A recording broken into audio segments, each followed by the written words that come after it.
Welcome back to our channel, ladies and gentlemen. Kenyans are still concerned about Ruto's latest move, where he signed a decree abolishing the vetting of foreigners as they get into our country. When he was in Northeastern, he allowed the foreigners coming from the borders to be allowed to own identification cards without any scrutiny. And we have analyzed this even in my earlier video. But the reason why I have remained with this topic, and you could be wondering, I could, sound repetitive, there is something that came up that really shocked me. And I believe it has really shocked Kenyans. There are revelations that William Ruto signed a political pact with the members of the Somali community. There are revelations that when Ruto was campaigning, 60% of the money that he used came from the members of the Somali community.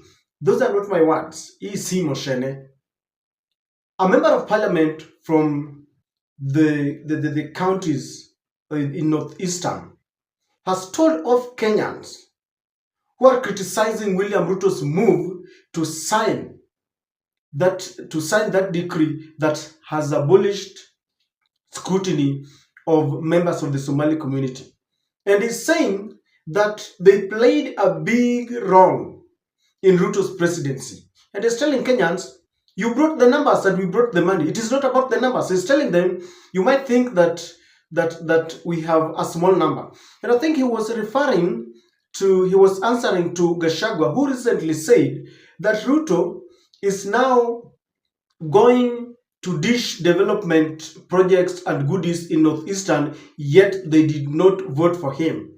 So this member of parliament was answering to Gachagua and any other person who has been complaining that William Ruto is now embracing too much the members of the Somali community. Many Kenyans were really concerned that we've been victims of terrorist target, both Al-Shabaab and Al-Qaeda. 1998, drama has not gotten out of our minds. And they were concerned that with all this, William Ruto decided, in his own wisdom or lack of the same, to open our borders to foreigners. But now, this member of parliament is telling off people that if you didn't know, you can brag of your numbers, but we oiled Ruto's campaign, we financed it, and therefore, we have a right to work with this government. We have a right to be given all the rights and privileges that you are talking about. Before I let you watch this video, I want us to remind ourselves that in any election cycle, there are a lot of interest when it comes to presidential elections. Even at your ward level, there are people who have got vested interest. There are businessmen, there are those who are looking for contracts. So people will always pump money into your campaign. Like that member of parliament was telling us that they are the ones who are in charge of the KK, that is the Kenya Kwanza t-shirts that were being worn in every campaign. These people usually invest heavily in your campaigns so that when you finally succeed, then they will control you. And I'm sorry to put it this way, William Ruto sold our country to the members of the Somali community a long time ago. And I want you to watch this video. I myself am a UDA members. It's not numbers. The campaign he has seen, the campaign he was going throughout during the KK was funded by the Somali people. He doesn't know that. 60% of that funding came from us. They have brought the numbers. We have brought the money. The shirt he was wearing in UDA, the shirt, it was shirt bought through our money. We funded this. He's not hiding. When he was going to his village, his own village for campaign, we used to fuel for him. The choppers belong to us, some of us. Okay. So he has to know that. Okay. So we are telling Kenya, it's not numbers. Okay. We have played a big part in making sure this government slipped. Okay, thank you so much, Mheshimiwa. Unfortunately, we have run out. What is your take on that video and the revelations that are being given there by that member of parliament? Simply put, William Ruto signed a pact and he sold our country to the highest bidder, if you ask me.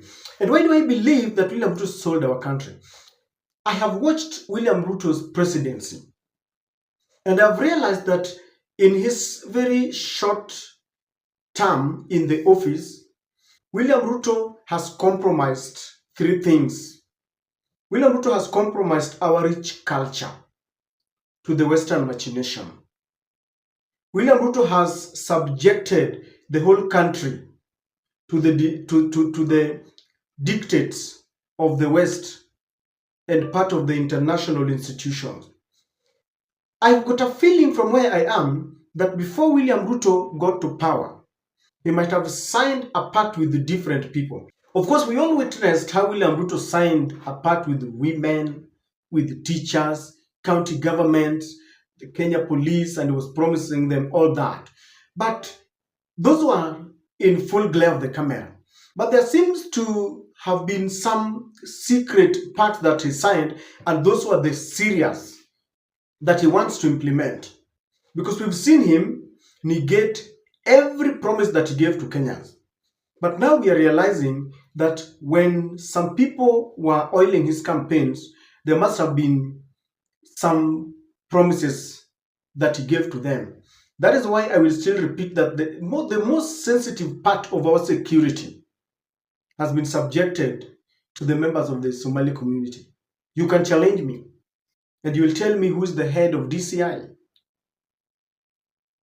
who is the head of NIS, and of course, who is the head of the military intelligence. I don't know whether that has changed. And this tells you why now William Ruto is giving them the privilege, not even the privilege, the right to own identity cards, the right to become citizens of Kenya. Now, I have a feeling that William Ruto also signed a deal with Bill Gates. That's the reason why William Ruto immediately got to power. Immediately he was sworn in as the 5th president of the Republic of Kenya. He suspended the ban on GMO, the genetically modified organisms that has been there. I think during Kibaki, during Uhuru Kenyatta, William Ruto saw it best to allow the consumption of GMO. Many people are complaining that even the vaccines that are with the Kenyans are being subjected to. Kenyans are acting as guinea pigs. We are becoming a test for every vaccine that comes out. And there's been allegations all over that Kenyans might have consumed vaccines that could jeopardize their health. I don't know how true that is. Those are allegations that are going on. And it is said that the relationship between William Ruto and Bill Gates is not good for Kenyans, both economically and health-wise. You've seen the Bill Gates Foundation. There were when William Ruto rolled out the new Huduma number. How do we call this new Huduma number? Because he did away with the Huduma number of William Ruto, and there is one that he brought. At some point, I thought that the Bill and Bill Gates Foundation was to be given that contract. I had something of the sort. So many people feel that his relationship with Bill Gates is only meant to exploit Kenyans and to allow the Kenyan citizens to be the testing failed for all the vaccines. Number two, William Ruto might have signed a pact with the US government, the Joe Biden. Because if you can remember, Meg Whitman was a darling of William Samoei Ruto. She was there during verification and tallying of votes in Bomas. Never before have we seen an ambassador coming to sit where our votes are being counted, acting as a prefect.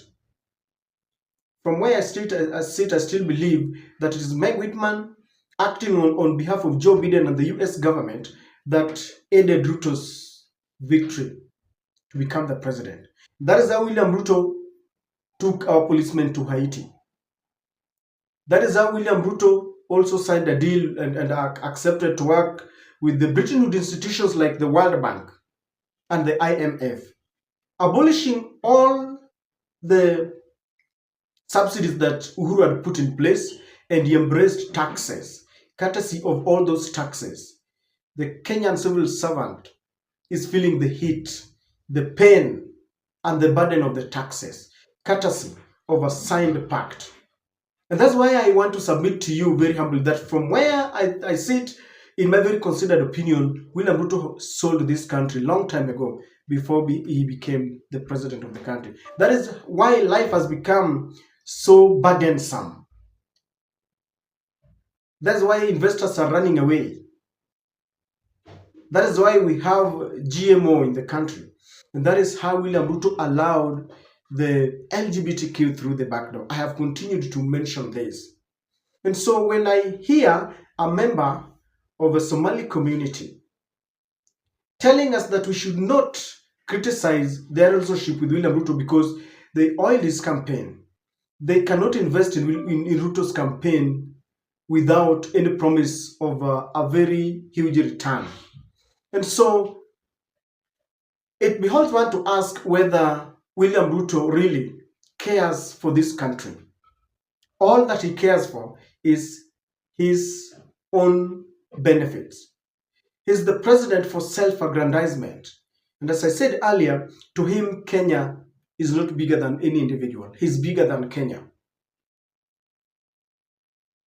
We've never had this before. This is coming at a time when William Ruto signed that deal, telling them you can now own national IDs.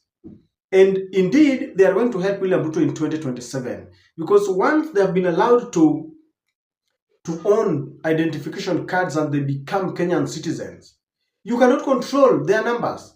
In fact, this will be added. In other areas, there could be some mischievous plans to ensure that there is procrastination in giving them national IDs, while the members from Northeastern will be added. Their national IDs will be produced within 1 week. You know who the security in the interior docket belongs to who? Murkomen. And he was placed there deliberately. That is why the other day William Ruto was laughing off. He laughed off those who are saying that he will become a one-term president. And he was asking, do you want to tell me that the election that is coming in 2027 is different from the ones that we have engaged in? Alikuwa anatuambia wembe ni ule ule. Ladies and gentlemen, I was shocked that William Ruto sold the country. That is why he can do anything. And I won't be surprised if he signs another deal that benefits the people we are complaining about, because they financed his campaign. In return, he has to give them virtually what they want. That is the bottom line. William Ruto can negate every promise that he gave to Kenyans, but every deal that is signed with those people, foreigners, the USA, all those must be implemented. What do you make out of those sentiments? Kindly share with me in the comment section.